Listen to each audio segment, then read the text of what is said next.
मोदी जी अब तो बस कर दीजिए, इतना झूठ इतना झूठ इतना झूठ कैसे बोल लेते हैं, वो भी आप इस देश के प्रधानमंत्री होकर। कोई इतना झूठ आज तक ना कभी किसी ने बोला होगा, ना कभी किसी ने इस तरीके से लोगों के बीच भ्रम फैलाया होगा। अब बस कर दीजिए मोदी जी, चुनाव जीतने के लिए 400 पार लाने के लिए क्या इतना झूठ बोलना सही है? जनता विश्वास नहीं करेगी आपकी बातों पर। जो बातें आप कह रहे हैं वो सरासर गलत है। आपके नेता भी मान चुके हैं कि ये बात झूठ है, फिर आप मंच से ये झूठ क्यों फैला रहे हैं? क्यों देशवासियों को भ्रमित कर रहे हैं? आपका काम है चुनाव जीतना, प्रचार प्रसार करना, जनता को विश्वास में लाना, ना कि झूठ पर झूठ, झूठ पर झूठ, झूठ पर झूठ, झूठ पर झूठ बोलकर जनता को बरगलाना। दोस्तों, आज फिर से प्रधानमंत्री ने झूठ बोला।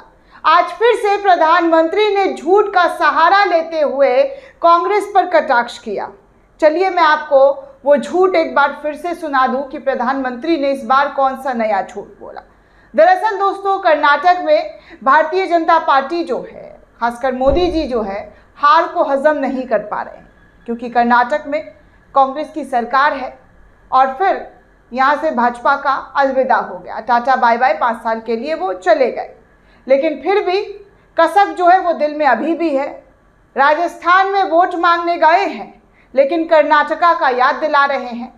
और आज हनुमान जयंती के अवसर पर मोदी जी कह रहे हैं कि कर्नाटक के अंदर हनुमान चालीसा पढ़ने वालों पर हमला हुआ करता है कांग्रेस की राज्य में, ऐसी सरकार है वहां पर।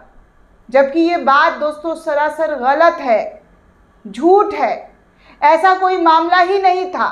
मतलब मामला था, लेकिन इस बात को लेकर मामला नहीं था कि मुस्लिम समुदाय ने या मुस्लिम जो शख्स है उसने हनुमान चालीसा पढ़ने पर दुकानदार को मार दिया। ये इनकी आपसी रंजिश थी, आपसी कड़वाहट थी। इनका खुद का कोई जो था लड़ाई झगड़ा था। लेकिन वो कहते हैं ना कि हर चीज़ में धर्म का एंगल जोड़ दो तो फिर और ज़्यादा मिर्च मसाले के साथ प्रस्तुत किया जाता है। फिर लगता है कि अरे भैया ऐसा हो रहा होगा, ऐसा ही हुआ होगा, देश का मुखिया कह रहा है तो सच होगा। लेकिन ये बात दोस्तों सरासर गलत है, क्योंकि वहाँ पर भारतीय जनता पार्टी के नेताओं ने भी यही बयान दिया था, सिवाय तेजस्वी सूर्या को छोड़कर। अब इसी झूठ को लोगों ने पकड़कर किस तरीके से प्रधानमंत्री के जग जाहिर किया है, ज़रा आप खुद देखिए कि कैसे मोदी जी के झूठ को लोगों की तरफ से प्रतिक्रिया निकलकर सामने आ रही है। और कहा जा रहा है कि प्रधानमंत्री जी इतना झूठ तो मत ही बोलिए, इतना झूठ बोलकर आप कहाँ जाएंगे? जनता का विश्वास जो है वो आप पर से उठ जाएगा। आप प्रधान सेवक खुद को कहते हैं, और प्रधान सेवक जब झूठ बोलने लगे तो जनता झूठों पर विश्वास नहीं करती है। संदीप चौधरी नाम के एक यूज़र हैं, उन्होंने इस खबर को प्रधानमंत्री का जो आज टोंक में बयान दे रहे हैं उसको लेकर कह रहे हैं, नरेंद्र मोदी जी ने आज एक बार फिर से कांग्रेस के खिलाफ नफरत भरे भाषण और फर्जी बयान दिए हैं। उन्होंने झूठ बोला और झूठा प्रचार किया कि कर्नाटक में हनुमान चालीसा बजाने पर एक व्यक्ति को पीट दिया गया।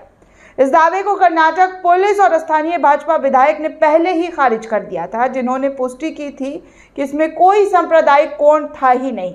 लेकिन तेजस्वी सूर्या ने इसे जोड़ा था कि मुसलमानों ने पीट दिया, मुसलमानों ने हनुमान चालीसा पढ़ने गए दुकान में लोगों को पीट दिया। सोचिए कितना फर्जी, कितना झूठ ये लोग फैलाते हैं। इनकी व्हाट्सएप यूनिवर्सिटी सिर्फ और सिर्फ झूठ से ही भरी पड़ी है। सच से लगता है इनका वास्ता है ही नहीं। और मोदी जी के पास भी लगता है मुझे खूब सारा व्हाट्सएप यूनिवर्सिटी का ज्ञान जो है फॉरवर्ड किया जाता है।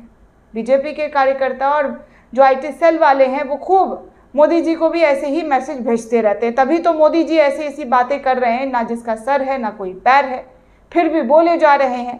आगे कहा जा रहा है कि यदि चुनाव आयोग सोता रहा तो उसे चुनाव भी रद्द कर देना चाहिए और मोदी को पहले प्रधानमंत्री घोषित कर देना चाहिए। जाहिर सी बात है दोस्तों कि मोदी जी को कह देना चाहिए कि यही प्रधानमंत्री हैं, अब चुनाव लड़ने की कोई ज़रूरत नहीं है, इतना पैसा वैसा क्यों खर्च करना। लाखों करोड़ों रुपए खर्च हो जाते हैं दोस्तों एक चुनाव कराने में, और ये तो लोकसभा चुनाव है। और इसमें जब मोदी जी को इतना ही झूठ बोलना है और चुनाव आयोग को कोई एक्शन ही नहीं लेना है, तो फिर क्या फ़र्क पड़ता है? झूठ बोलो, सच बोलो, दाएं बोलो, बाएं बोलो, आगे बोलो, पीछे बोलो, भगवान लाओ, अल्लाह लाओ, हिंदू लाओ, मुसलमान लाओ, सिख लाओ, ईसाई लाओ, कुछ भी बोल दो, क्या फ़र्क पड़ता है? मोदी जी को 400 पार तो होना ही है, क्योंकि चुनाव आयोग बहुत गहरी नींद में सोया हुआ है, उसे इन सब से कोई फ़र्क नहीं पड़ता है। प्रधानमंत्री पर कोई उंगली उठा दे, कोई सवाल पूछ दे, ऐसा हो सकता है। और यहाँ तो कार्रवाई करने की मांग की जा रही है। कार्रवाई तो बहुत दूर का सपना है। ऐसे सपने ना देखा करे जनता और ना देखा करे विपक्ष, क्योंकि कुछ होने का नहीं है। दोस्तों, इस पूरे रिपोर्ट को लेकर आप क्या सोचते हैं? आपकी क्या प्रतिक्रिया है? हमें कमेंट करके ज़रूर बताइएगा। साथ ही साथ चैनल को ज़्यादा से ज़्यादा लाइक, शेयर और सब्सक्राइब करना बिल्कुल भी ना भूलें।